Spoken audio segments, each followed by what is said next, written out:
Hello everyone, তো তোমরা সবাই কেমন আছো? আশা করছি সবাই খুব খুব ভালো আছো, আর আমিও বেশ ভালো আছি। এদের মতো পাগলরাই আছে যারা এই গরমের মধ্যে কলকাতা ঘুরতে এসছে। আসলে কলকাতায় একটা কাজ ছিল, আর কাজটা মিটে যাওয়ার পরে ভাবলাম সায়েন্স সিটি থেকে ঘুরেই আসি। কাছেই ছিল সায়েন্স সিটি, তাই চলে আসলাম। আমি আগে কখনো সায়েন্স সিটিতে আসিনি, এই প্রথম আমি সায়েন্স সিটিতে আসলাম, আর ভাবলাম তোমাদের সঙ্গেও সেটা শেয়ার করি।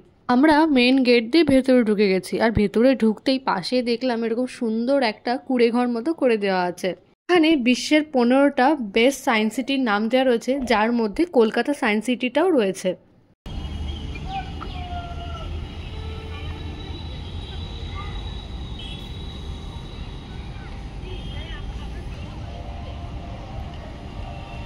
আমি ভেবেছিলাম এটা হয়তো সায়েন্স সিটির ভেতরে ঢোকার জন্য টিকিট কাউন্টার, পরে দেখলাম যে এটা টিকিট কাউন্টার তো বটে, তবে সায়েন্স সিটিতে হেঁটে হেঁটে যাওয়ার জন্য নয়, এটা রোপওয়ের মাধ্যমে তোমরা যদি সায়েন্স সিটির ভেতরে ঢুকতে চাও তার জন্য। তোমরা যদি রোপওয়ের মাধ্যমে সায়েন্স সিটির ভেতরে ঢুকতে চাও তবে এক একজনের 145 টাকা করে পড়বে। সায়েন্স সিটির ভেতরে ঢোকার জন্য 70 টাকা, আর রোপওয়েতে যাওয়ার জন্য 75 টাকা, মোট 145 টাকা। আমরা মেন যে সায়েন্স সিটির গেট, সেই গেটের সামনে চলে এসেছি। সামনে বেশ সুন্দর একটা ফোয়ারা মতো করে দেওয়া আছে, যা দেখতে ভীষণ সুন্দর লাগছে। এখানে বড় বড় করে লেখা রয়েছে এন্ট্রি ফি 70 টাকা। আর এর পাশে দেওয়া আছে যে এর ভেতরে কি কি অ্যাক্টিভিটি আছে, যে তোমরা যদি চাও তাহলে এর ভেতরে যে অ্যাক্টিভিটিগুলো সেগুলো এনজয় করতে পারো। তার জন্য তোমাদের আলাদা করে টিকিট কাটতে হবে।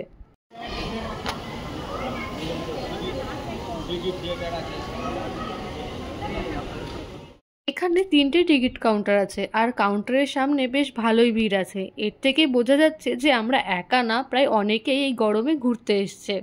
যাই হোক, টিকিট কেটে ভেতরে ঢুকে পড়েছি, আর ভেতরটা ভীষণ সুন্দর করে সাজানো গোছানো। প্রথমে আমরা সায়েন্স পার্কটা ভালো মতো ঘুরে দেখব।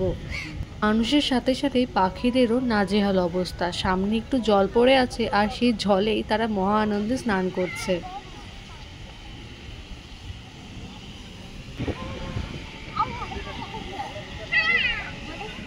সামনে বেশ বড় একটা ডাইনোসর তৈরি করে দেওয়া আছে, আর তার মুখটা খোলা, আর সবাই ওই ডাইনোসরের মুখের ভেতরে গিয়ে ছবি তুলছে। আমরা চাইলে কৃত্রিম জোরাসিক পার্কের অংশ হয়ে ডাইনোসরের যুগে প্রবেশ করতে পারো।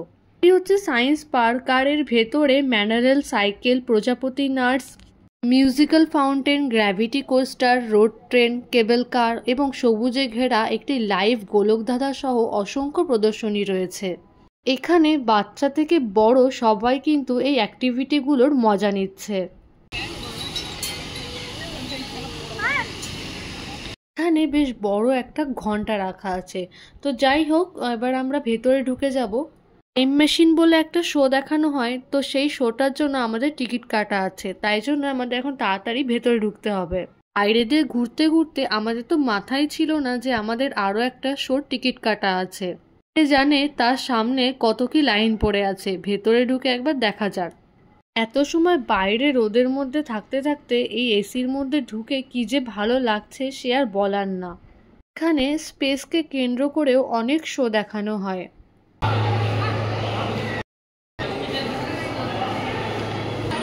দেখো দেখো, আমরা চলে এসেছি আমাদের টাইম মেশিনের কাছে, তো এখানেই আমাদের শো দেখানো হবে।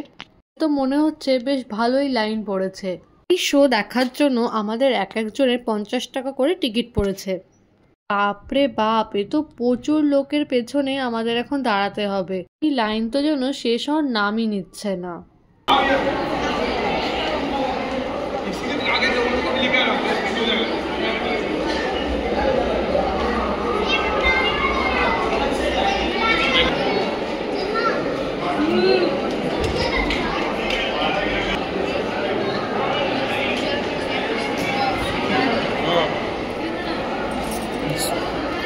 अपने 50 একর সায়েন্স সিটিকে কি সুন্দর কাচের ভেতরে একদম ছোট্ট একটা সায়েন্স সিটিতে পরিণত করেছে। এটি হচ্ছে আগের সায়েন্স সিটি।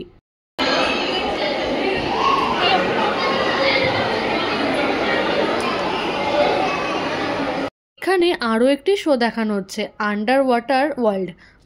জলের নিচে ঠিক কেমন হয় সেটাই হয়তো দেখানো হবে।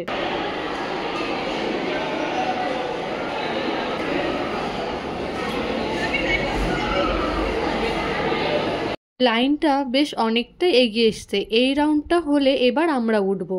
তো শুরু হওয়ার পরেই জিনিসটা ঠিক এভাবেই নড়ছে।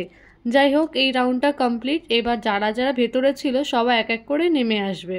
হচ্ছে আমাদের রাউন্ড, আমাদের প্রত্যেকের হাতে একটা করে 3D গ্লাস দিয়ে দেওয়া হলো।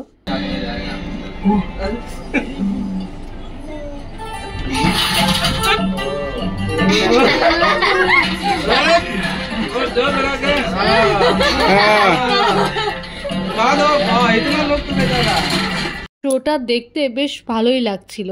প্রায় 2-3 মিনিট মতো দেখায়, কোন দিক দিয়ে যে টাইম চলে গেল বুঝতেই পারলাম না। ভেতরেই একটা সায়েন্স মিউজিয়াম মতো আছে, তো সেটা এবার ঘুরে দেখব। যেতে যেতে এখানে একটা খেলনার দোকান দেখলাম, আর এখানে এত রকমের খেলনা আছে।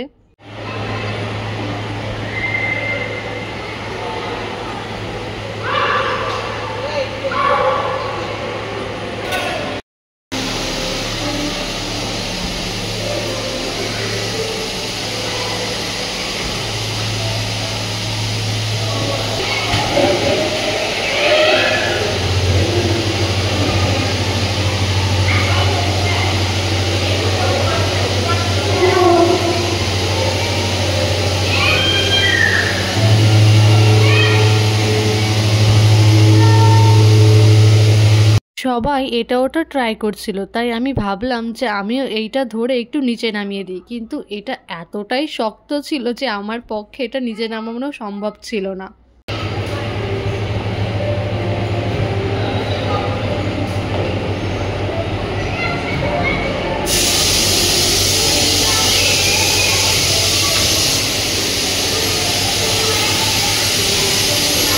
ভেতরে এত রকমের জিনিস আছে যে কোনটা ছেড়ে যে কোন দিকে যাব সেটাই বুঝতে পারছি না। একটা জিনিস তো আছে, এখানে শুধু বাচ্চারা না, বাচ্চাদের সাথে সাথে বড়রাও বেশ মজা করছে।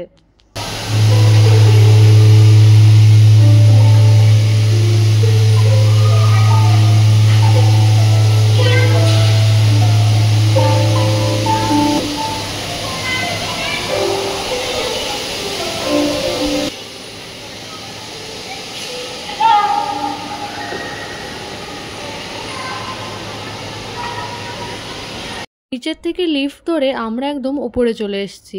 এখান থেকে এবার আমরা আস্তে আস্তে আবার নিচে যাব।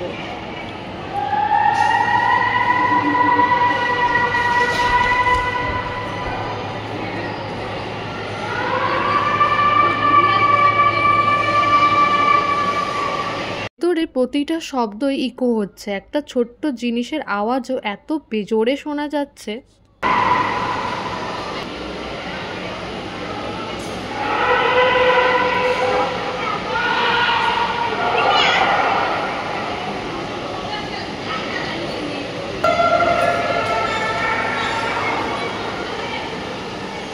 এখানে একটা আয়না রাখা ছিল, যেখানে প্রায় 3-4টে মানুষ দেখা যাচ্ছিল, কিন্তু সামনে দাঁড়ালে সেটা আবার বোঝাই যাচ্ছিল না। পরে যে আয়নাটা আছে সেখানে আবার অনেকগুলো মানুষ একসাথে দেখা যায়। পরের আয়নাটা শুধু যদি তুমি দাঁড়াও তাহলে শুধু তোমার মুখই সারা জায়গায় দেখা যাবে।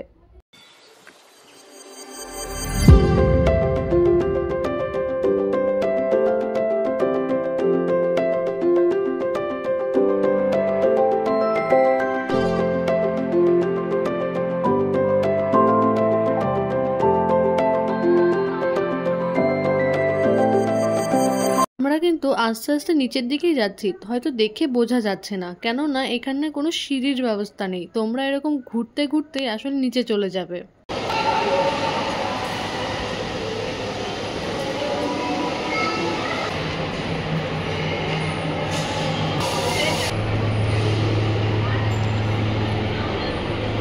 এখানে অ্যাকোয়ারিয়ামও আছে, আর এর ভেতরে প্রচুর রকমের মাছ আছে। সব মাছে কিন্তু সামুদ্রিক, আর এখানে তাদের নামও দেওয়া রয়েছে।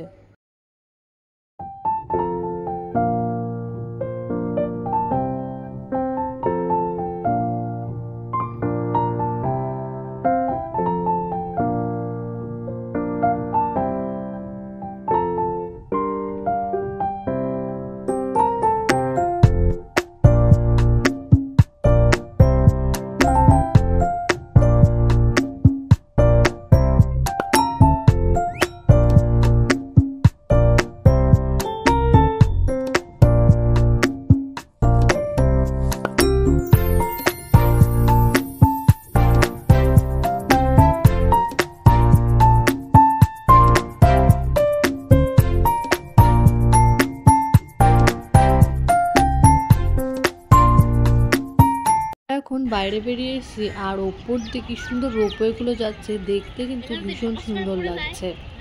আর এইখানে আবার কিছু রাজহাঁসও পুষেছে। রাজহাঁস ছাড়াও এখানে যে আর দুটো খাঁচা আছে ওর ভেতরে আরও নানান রকমের পাখি আছে। এখন তো প্রায় দুপুর গড়িয়ে বিকেল হতে চললো আর দিনটা তো বেশ ভালোই কাটলো আজকের। ভেতরে কিন্তু অনেক খাবারেরও দোকান আছে আর তার সঙ্গে এই যে একটা দেখলাম জামা কাপড়ের দোকান।